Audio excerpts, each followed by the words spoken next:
সম্মানিত ভাই ও বন্ধুগণ, এখন আমাদের মাঝে বক্তব্য রাখবেন আন্তর্জাতিক মানবাধিকার দুর্নীতি বিরোধী সোসাইটির নবনির্বাচিত চেয়ারম্যান জনাব আবুল হাশেম ভাই।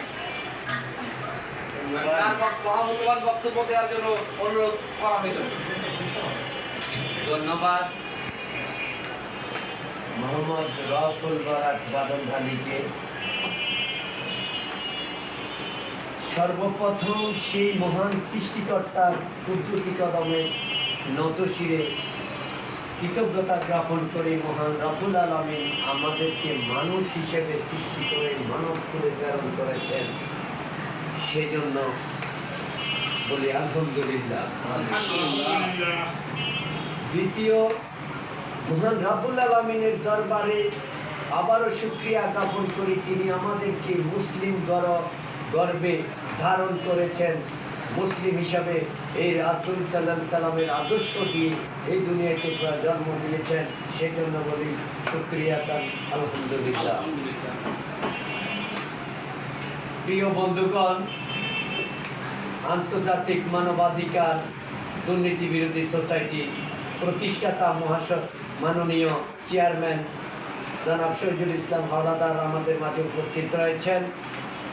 আমি কৃতজ্ঞতার সহিত তেনাকে আজকের এই আলোচনা, এই প্রোগ্রামের সভাপতিত্ব করার জন্য আমি ওনাকে প্রস্তাব এবং সমর্থন করিতেছি আপনাদের পক্ষ থেকে। প্রিয় বন্ধুগণ, আবারও সেই সৃষ্টিকর্তাকে স্মরণ করি, আপনাদেরকে কৃতজ্ঞতা জানাই যারা আপনারা আমার এই নগণ্য ব্যক্তির কথাটাকে সাড়া দিয়ে আজকে ছাদের নিচে শত ব্যস্ততার মাঝে এসে আমাকে সময় দিয়ে মূল্যায়ন করে আপনারা আমাকে এই বিক্ষিপ্ত আলোচনা শোনার জন্য অপেক্ষা করছেন, সেই জন্য আপনাদের কাছে আমি কৃতজ্ঞতা স্বীকার করছি। আমাকে ভুল ত্রুটি হলে আজকের এই আলোচনার প্রারম্ভে আমি ক্ষমা চেয়ে নিচ্ছি। নেক্সট আপনারা পরবর্তীতে আমাকে শুধরানোর জন্য সুযোগ দিবেন। প্রিয় বন্ধুগণ, মহান প্রতিপালকের দরবার থেকে আমরা সবাই আসার সময় আমরা কথা দিয়েছিলাম, তিনার নির্দেশনা মেনে এই জমিনের মধ্যে আমরা জীবন জীবিকা নির্বাহ করব এবং এই জীবনকে অতিবাহিত করব। আমরা অধিষ্ঠিত হব সেই মহান রব্বুল আলামিনের পথের প্রতীক হিসাবে। আসলে আমরা কতটুকু করলাম। দ্বিতীয়, মানবাধিকার সেই মহান আল্লাহ রব্বুল আলামিনের পক্ষ থেকে এই মানবাধিকার অধিকার নিয়ে মহান আল্লাহ মানুষকে সৃষ্টি করেছেন। তিনি মানবতার নির্দেশনা দিয়ে মানুষকে বলেছিলেন, তোমরা সবাই এই দুনিয়াতে যাবে, আমার মানবতা তোমাদের দায়িত্ব পালন করার জন্য তোমাদের প্রতি আমি দায়িত্ব অধিষ্ঠিত করে সেই মানবকুলের মানুষ হিসাবে তোমাদেরকে আমি পাঠাচ্ছি। সেইখান থেকে সৃষ্টি হয় মানবাধিকার।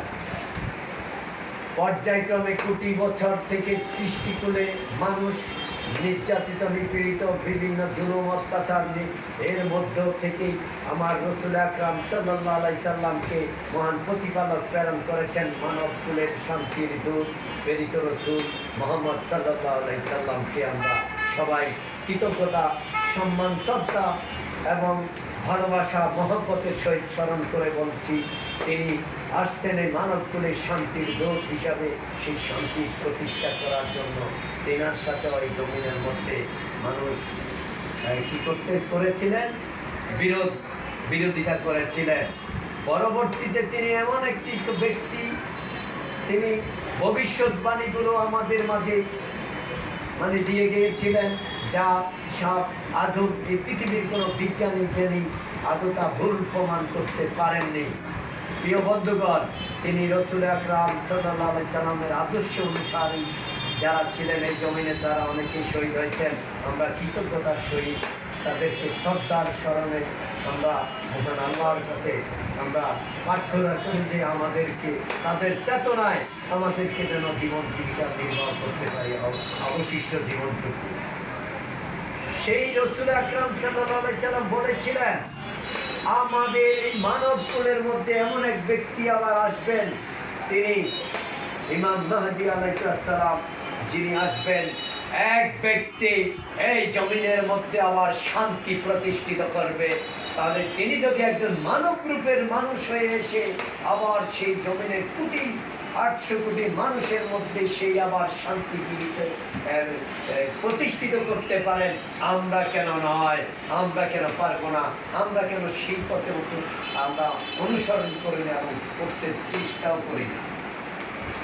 আমি আন্তর্জাতিক মানবাধিকার দুর্নীতি বিরোধী সোসাইটি প্রতিষ্ঠাতাদেরকে শ্রদ্ধা স্মরণ করে বলছি, আমি আপনাদেরকে এই কথা দিচ্ছি, আজকে আল্লাহকে স্মরণ করে আমি আজকে আপনাদের পক্ষ থেকে অর্পিত দায়িত্ব আমানত স্বরূপ আমার মতে আপনারা অর্পণ করেছেন।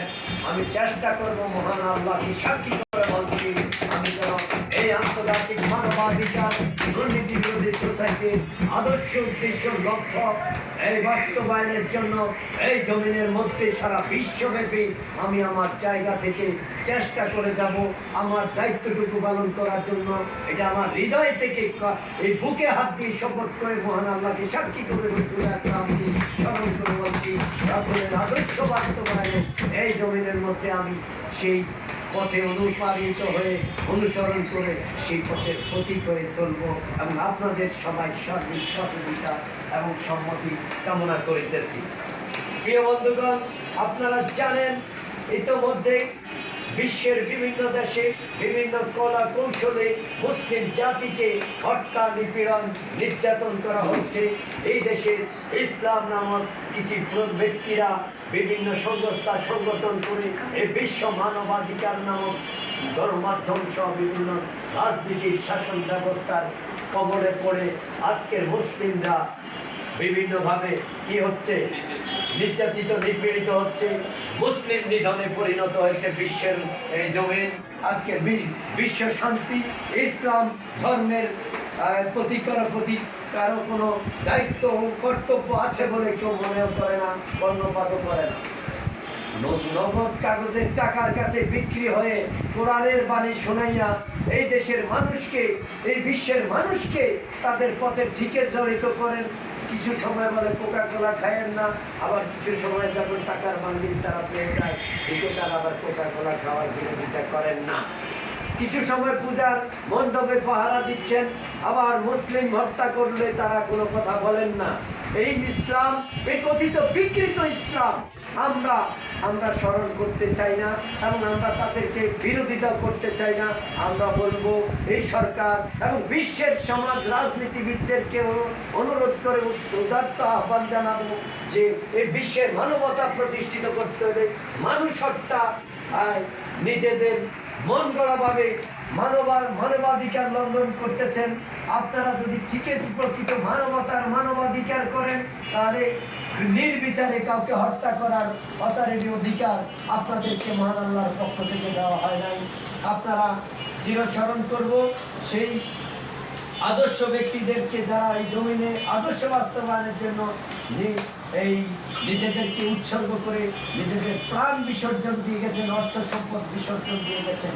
প্রিয় বন্ধুগণ, এই জমিনের মধ্যে, এই জমিনের সীমানায় পৃথিবীর যেই প্রান্ত থেকে প্রান্ত পর্যন্ত, ব্যক্তি থেকে অন্ত ব্যক্তি পর্যন্ত আমি মোহাম্মদ আবুল হাশেম আমি কথা দিচ্ছি, আমার জায়গা থেকে আমি চেষ্টা করব, আমি প্রতিজ্ঞাপূর্বক প্রতিটি মানুষের কানে যেন আমাদের ইসলামী রাসূলের আদর্শ, রাসূল সাল্লাল্লাহু আলাইহি ওয়াসাল্লামের আদর্শ বাস্তবায়নের জন্য আমরা কাজ করে যাচ্ছি বলে মানুষ যেন আমাদেরকে অন্তত স্বীকার করে যে তারা অবশ্যই কাজ করে যাচ্ছে।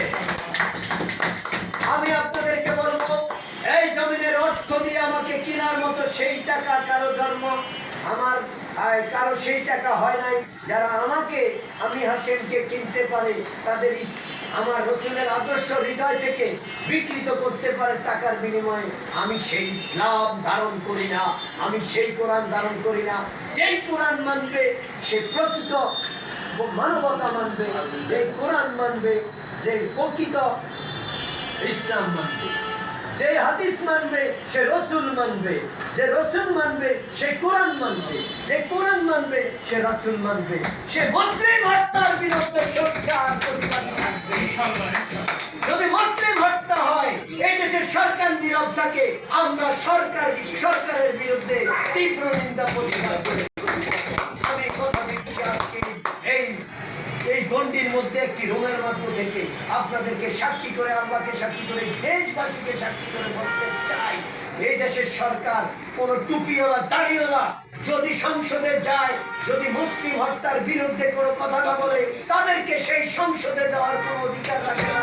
আমি সেই সংসদ মানি না, সেই সরকার মানি না যেই সরকার মানবতার বিরুদ্ধে কাজ করবে, যে সরকার এই দেশে কোটি কোটি বাড়ির রাজস্ব হারাচ্ছে, crore crore hotel, restaurant, hospital, বিভিন্ন প্রতিষ্ঠান করে, বিভিন্নভাবে প্রতিষ্ঠান করে দুর্নীতির মাধ্যমে অর্থ হাতিয়ে বিদেশে পাচার করতেছে। যার যার জায়গা থেকে এক একজনে হাজার কোটি টাকা অ্যাসেট বানাইয়া বসে আছে, অথচ এই দেশের মানুষ কুকুর বেড়ালের সাথে রাজপথে মানে খাবার খায়, ঘুমায়, অথচ তারা সংসদে যায়, আবার এসি রুমে ঘুমাইয়া নীতি কথা বলে। এই রাজনীতি, এই মানবতা, এই ইসলাম এই দেশে আমরা মানি না, মানি না, মানি না। যার মধ্যে সেই মানবতা নাই, ওই রাস্তার মানুষকে তার সাথে মানে কুকুরের সাথে ঘুমাইতে তার সহ্য করতে পারে, সেই কোরআন মানে আমি বিশ্বাস করি না। যে মানুষ দেখে কুকুরের সাথে মানুষ রাস্তায় ঘুমায় এবং খাবার খায়, সেই ইসলাম দাবি করলে আমি সেই ইসলাম মানি না। যে দেশের আইন এই দেশের মানুষের ন্যায় বিচার প্রতিষ্ঠিত করতে পারে না, আমি সেই আইন মানি না। আমি সেই দেশের আইন মানুষের সমান অধিকারের আইন নিশ্চিত করতে পারে না। শক্তের ভক্ত নরমের জয় জব হিসেবে কাজ করে, তাদেরকে সেই প্রশাসনিক ব্যবস্থার বিরোধিতা করে আমি তীব্র নিন্দা জানাই। রাষ্ট্রের ইসলামিক দাবিদারদেরকে তীব্র নিন্দা প্রতিবাদ জানাই। আজকে ভারত সহ সারা বিশ্বে মুসলিম নিধন করা হচ্ছে, নির্বিচারে হত্যা করা হচ্ছে, তাদেরকে ঘর বাড়ি ছাড়া করা হচ্ছে। এই দেশে টুপি দাঁড়ি দেখে সংসদে গিয়ে নীতি কথা বলা সেই ইসলাম নামদারিদেরকে আমি তীব্র নিন্দা জানাই। সেই আইনের প্রতি আমি তীব্র নিন্দা জানাই। সেই বিচার ব্যবস্থা ওই সংসদের বিরুদ্ধে আমি তীব্র নিন্দা জানাই। আমি চাই সারা বিশ্বের মানবাধিকার প্রতিষ্ঠিত হবে, এই বিশ্বে সমস্ত জাতির অধিকার সমানভাবে তারা পাইতে হবে। ধর্ম কর্ম নির্বিশেষে, জাতি ধর্ম দিয়ে কোনো এই মানবতা নয়। মানবতা হলো সবার অধিকার সমানভাবে নিশ্চিত করা। আপনি যদি আপনি মুসলমানের ট্যাক্সের টাকা নিতে নেওয়ার সময় টিকে নেবেন, আবার মুসলমানকে হত্যা করে বলবেন এই দেশের কেউ না তারা। আপনি দেশের হিন্দুর টাকা দিয়ে ট্যাক্স নিয়ে দেশ পরিচালনা করবেন, আবার বলবেন হিন্দুর এই দেশে কোনো অধিকার নাই। কোনো ধর্ম বিরোধী কোনো কথা এই দেশে চলতে পারবে না, পারবে না। এবং ধর্মের পরিচয় দিয়ে যারা সংসদে যাবে, আবার ধর্মীয়ভাবে কাউকে হত্যা করা হবে ধর্মের পরিচয়ের কারণে, তারা সেই সংসদে যাইলে আমরা তীব্র নিন্দা জানাই। এই দেশবাসীকে আমি আহ্বান করব, সেই টুপি দাঁড়িয়েওয়ালা ইসলাম নামধারীদের বিরুদ্ধে আপনারা সোচ্চার হন। তারা ইসলাম দাবি করতে পারে না। এই দেশে কুকুরের সাথে মানুষ ঘুমায়, রাস্তার মধ্যে খাবার না খেয়ে মানুষ ঘুমায়। এই দেশের শ্রমিক মারা গেলে তার পরিবার অসহায় হয়ে যায়, সেই দেশে কোনো ইসলাম দাবি করতে পারে না। এই দেশের সেই একজন ট্রাকের শ্রমিক, একজন বাসের শ্রমিক মারা গেলে তার পরিবার অসহায় হয়ে যায়, এতিম হয়ে যায়। তার প্রতিবন্ধী হয়ে গেলে তার কোনো ব্যবস্থা নেয় না, কেউ কারো খোঁজ খবর নেয় না। এই দেশের কোনো সেই আইন আমরা মানি না। আমি আপনাদেরকে সাক্ষী করে, আল্লাহকে সাক্ষী করে আমি প্রতিজ্ঞা করে যাচ্ছি যে আগামীর বাংলাদেশ, আগামীর বিশ্ব শান্তির দূত রাসূল আকরামের স্মরণে এবং ইমাম মাহদী আলাইহিস সালামের স্মরণে আমরা আগামী বাংলাদেশ এবং বিশ্ব শান্তি দেখতে চাই, এবং আমরা সেই নীতি আদর্শ হৃদয় ধারণ করে কাজ করে সামনে এগিয়ে যেতে চাই। আপনারা কি সেই কথায় সমর্থন করেন? যদি সমর্থন করেন, আল্লাহ দেখেছেন, আল্লাহকে সাক্ষী করে আমি কমিটমেন্ট করে দেখছি যে এই দেশের মানুষ যদি মনে করে এই ছেলেরা, এই লোকগুলো এই দেশের শান্তির দূত রাসূল আকরামের আদর্শ চায়, এই দেশের প্রকৃত ইমাম মাহদীর অনুসরণ করতে চায়, এই দেশে মানবতা প্রতিষ্ঠিত করতে কাজ করতে চায়, করতেছে, তাদেরকে আমরা সহযোগিতা করব। তাহলে এই দেশের মানুষ আমাদেরকে সহযোগিতা করতে আমি জোর দাবি জানাই, এবং সেই ধর্ম ব্যবসায়ীদের বিরুদ্ধে সোচ্চার হওয়ার জন্য আমি জোর দাবি জানাই।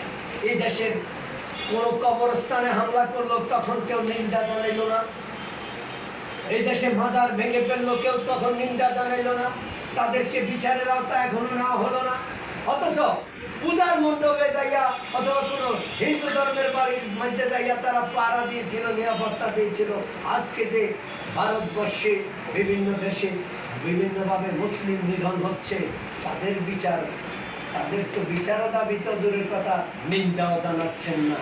আপনার ইসলাম এই দেশে চলতে পারে না। আপনার এই নূর ইসলাম মার্কা ইসলাম আমরা মানি না, আমরা মানি না, আমরা মানব না।